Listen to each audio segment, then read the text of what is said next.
अगर आप बजट की ओर देखेंगे, इसकी भूरी भूरी प्रशंसा सब तरफ से हुई, लेकिन एक नेता ने यहाँ खड़े होकर जिस तरह से पहले कटाक्ष किया कमल पर, न जाने कमल से उनको क्या विरोध है, लेकिन कमल के लिए, कमल का अगर शब्द का प्रयोग राजीव नाम के लिए भी किया जाता है, कमल के फूल को अगर राजीव कहेंगे तो वो भी है, लेकिन कहीं ना कहीं कमल को बुरा दिखाने का प्रयास किया गया। अरे भाई, ये बात सही है कि हमारा चुनाव चिन्ह कमल का फूल है और जनता ने तीसरी बार लगातार हमें सत्ता में बिठाने का काम किया है, लेकिन केवल एक कमल का फूल नहीं, इन्होंने अपमानित कुछ और करने का काम भी किया। मैं उसका थोड़ा उल्लेख यहाँ पर जरूर करना चाहता हूँ। ये कमल, इससे जुड़ा हुआ नाम राजीव भी है, और राजीव आप जानते हैं किसका नाम है, आप सब जानते ही हैं। तो क्या उनको भी बुरा समझते? क्योंकि इन्होंने कहा, इन्होंने राजीव को हिंसा के साथ जोड़ने की बात कही, कमल को हिंसा के साथ जोड़ने की बात कही।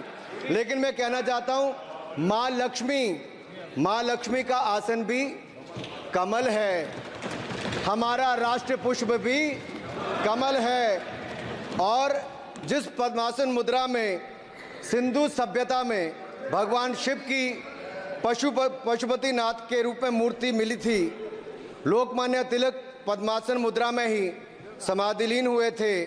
आप कहते हैं कमल के चारों तरफ हिंसा है। आप कमल का अपमान नहीं कर रहे, आप बल्कि महायोगी भगवान शिव, भगवान बुद्ध और लोकमान्य तिलक जैसे महापुरुषों का अपमान कर रहे हैं। इसलिए अगली बार कमल के बारे में बोलने से पहले थोड़ा सोच कर बोलिए कि आप किस किस का अपमान कर रहे हैं। और केवल रील के नेता मत बनिए, मीम्स आपकी खूब बनती है। रियल नेता बनने के लिए सच बोलना पड़ता है। और सर, कुछ लोग एक्सीडेंटल हिंदू हैं और महाभारत का ज्ञान भी एक्सीडेंटल है। और उस नेता के अलावा और कौन नहीं जानता कि महाभारत में अभिमन्यु का वध 7 महारथियों ने मिलकर किया था। जयद्रथ, दुर्योधन, दुशासन, कर्ण, द्रोणाचार्य, कृपाचार्य और शकुनी। लेकिन राहुल जी ने कभी महाभारत, शायद, अब मुझे तो पता नहीं, पढ़ा भी नहीं, पर देखा भी नहीं होगा शायद सर, मुझे लगता है अंकल सैम ने लिख कर दिया होगा, अंकल सोरोस ने लिख के दिया होगा, कहीं से पर्ची बनकर आई होगी और कूल डूड बनने का प्रयास किया होगा। जिनकी मैं बात कर रहा हूं वो हमारे उस समय की प्रधानमंत्री थी, जिन्होंने इमरजेंसी लगाई थी।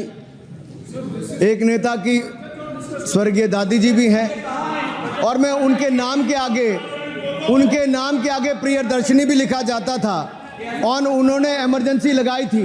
लेकिन माननीय सभापति जी, मैं कहना चाहता हूं, दुशासन और दुर्योधन दोनों बहुत ही दुष्ट और बदमाश हो सकते थे, लेकिन उन्होंने भी कभी इमरजेंसी नहीं लगाई थी। दुशासन और दुर्योधन दुष्ट भी हो सकते हैं, दुश्मन भी हो सकते हैं, बदमाश भी हो सकते हैं, लेकिन उन्होंने भी इमरजेंसी नहीं लगाई थी। सर, पूरे उपन्यास में 74 बार कौरव और कौरव पार्टी की चर्चा हुई, हर एक में कांग्रेस का चरित्र झलकता है। राहुल जी सदन में हजारों साल पूर्व हुए महाभारत की कहानी सुना रहे थे, मगर उनकी अपनी पार्टी के पढ़े लिखे एक विद्वान पूर्व मंत्री और सांसद आज के महाभारत की कहानी लिखते हुए बताते हैं कि कौन कौरव था, कौन शकुनी था, कौन धृतराष्ट्र था, कौन दुशासन था, कौन दुर्योधन था, कौन कर्ण था। जरूर पढ़िएगा, सबके किरदार उसी में मिलने वाले हैं। और शायद जिस समय शशि थरूर जी लिख रहे थे, उस समय आपका टैलेंट इनको पता नहीं था, नहीं तो 100 पन्ने तो आप पे ही लिख देते साहब। आप चाहते कार्रवाई हो जाए। माननीय सभापति जी,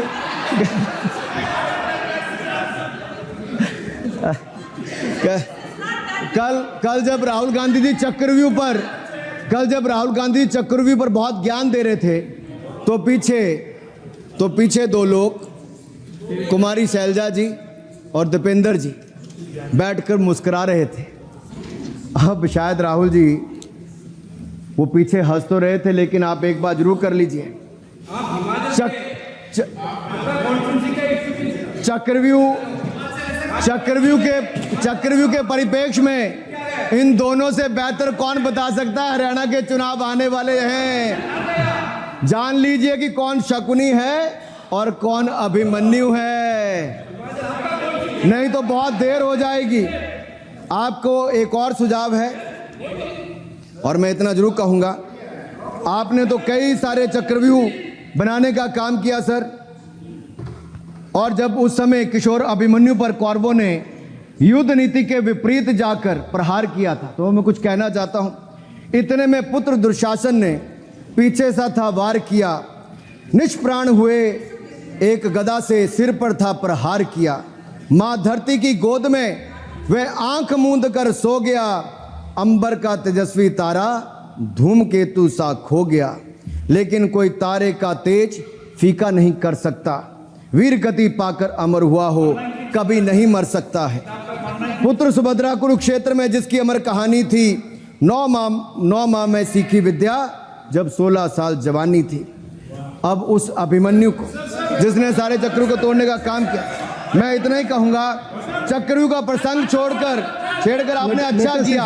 इस देश ने बहुत सारे चक्रव्यूह देखे, कांग्रेस का चक्रव्यूह सर, इसके 7 किरदार मैं बताता हूं सर।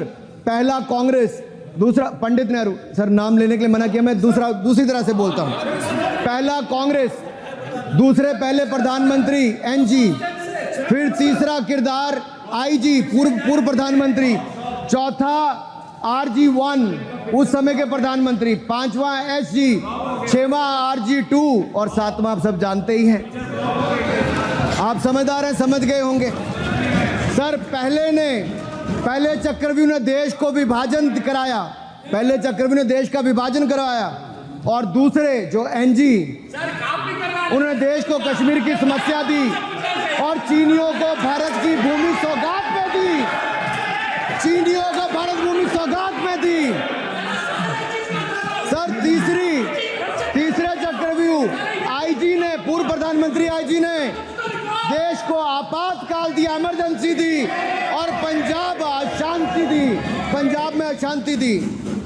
चौथे जो RG1 है, RG1 ने बोफोर्स दिया और सिखों का निस्सहार किया।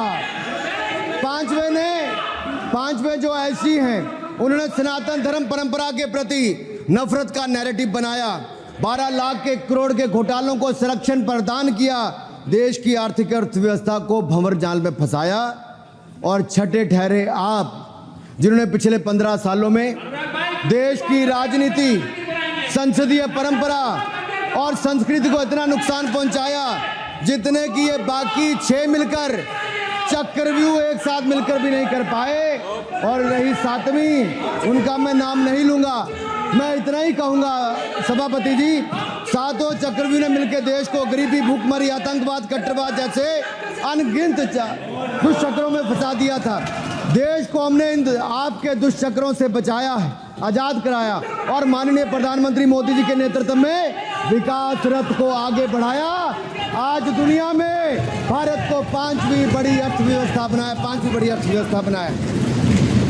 आप जिस अभिमन्यु को घेरने की कोशिश पिछले 22 सालों से कर रहे हैं, गुजरात से लेकर दिल्ली तक, आपके योद्धा और आपकी सरकारें निपट गई, लेकिन आप उनको घेर पाए क्योंकि वो जनता के दिलों में बसे हैं। आज यहाँ 293 अभिमन्यु बैठे हैं, भले ही आपके पास करण जैसे धुरंधर हो, शकुनी जैसे कुटिल रणनीतिकार हो, धर्म हमारे साथ है, धर्म हमारे साथ है।